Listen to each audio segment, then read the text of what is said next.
My name is Robin Payne and I'm a certified dietetic nutritionist at Hudson River Healthcare with program. I'm also the breastfeeding coordinator and certified lactation counselor. I'm going to talk with you today a little bit about childhood obesity.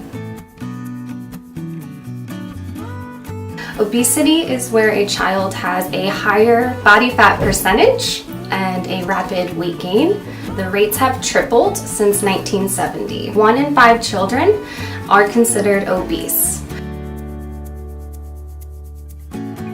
Causes for childhood obesity or reasons behind it can go from anywhere from medical to genetic. If one parent is obese, it does increase the risk for a child to become obese. This does not necessarily mean that that child will be obese, it just increases their risk. Medications can also increase the likelihood of childhood obesity. These medications can range from steroids to antidepressants, and the pediatrician would be able to provide more information on that. Metabolism is another factor that comes into play with childhood obesity, and metabolism is how quickly your body changes food and oxygen into energy.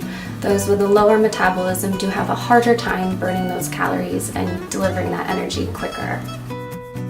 Some factors that play a role are behavioral, and these are things that we can control as the adults or as the parents.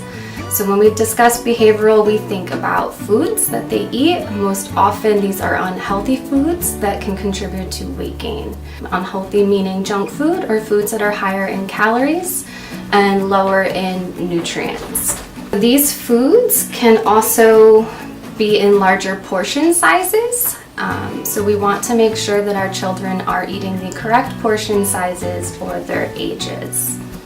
Another factor that has contributed to childhood obesity is a sedentary lifestyle. So this is where a child is less physically active. So we can consider our screen time as one of the leading factors to a sedentary lifestyle.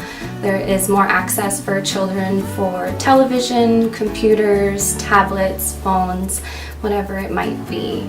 Environmental factors too, such as not as many safe areas in the community for children to actively get out and play, is another reason that children are having more sedentary lifestyles.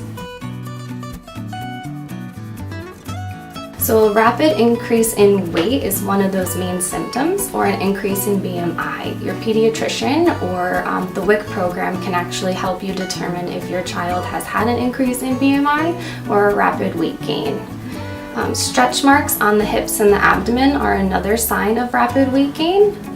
There's also a dark velvety skin patch around the neck that can be diagnosed by a pediatrician or a doctor.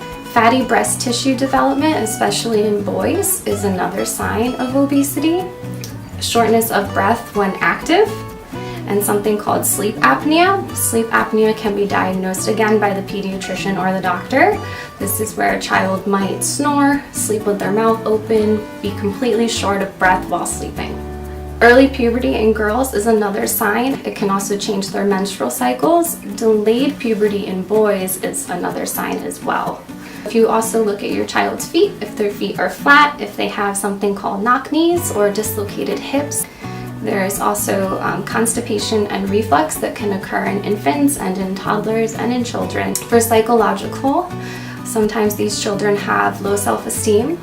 They can turn to eating disorders, they can be teased, they can be bullied, they can just feel not loved. And they can also have a constant feeling of hunger and never feeling that satiety that allows them to feel full. For prevention, there's many things that we can do. As a community, as parents, as the adults, we can be role models. Ultimately, we want families to have healthy lifestyles, and eating well, exercising regularly, and building healthy habits can be the best way to have children become healthy. Breastfeeding can also decrease the likelihood of a child becoming obese. We don't ever want to reward our children for good behavior or try and correct negative behavior with foods that can lead to unhealthy relationships with food. We don't want to maintain that clean plate rule That's something that we need to learn our children's hunger cues, their fullness cues, and let them guide themselves for their eating. A child will not starve themselves, and a child knows when they are full.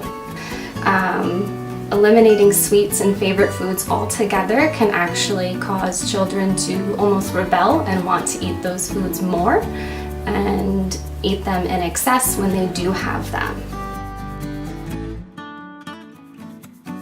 When it comes to treatment for childhood obesity, there is no set one treatment. It's just like treatment for weight loss for adults. It's all about that healthy lifestyle.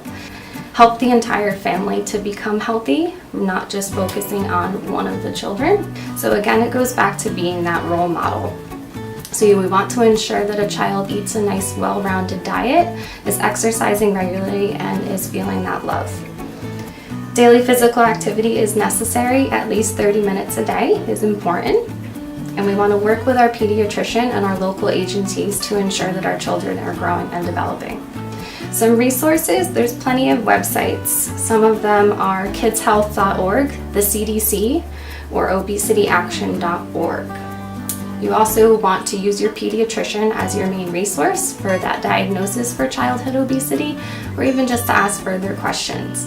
The WIC program can also help. WIC provides beneficial foods through checks. It's almost a food prescription. Every food on there is nutritionally adequate. Each nutritionist is qualified to discuss your child's weight gain, their development, and what type of foods they are eating. You want to love your child. We want to love all of the children, no matter what their weight is, and just constantly reassuring them that they are loved.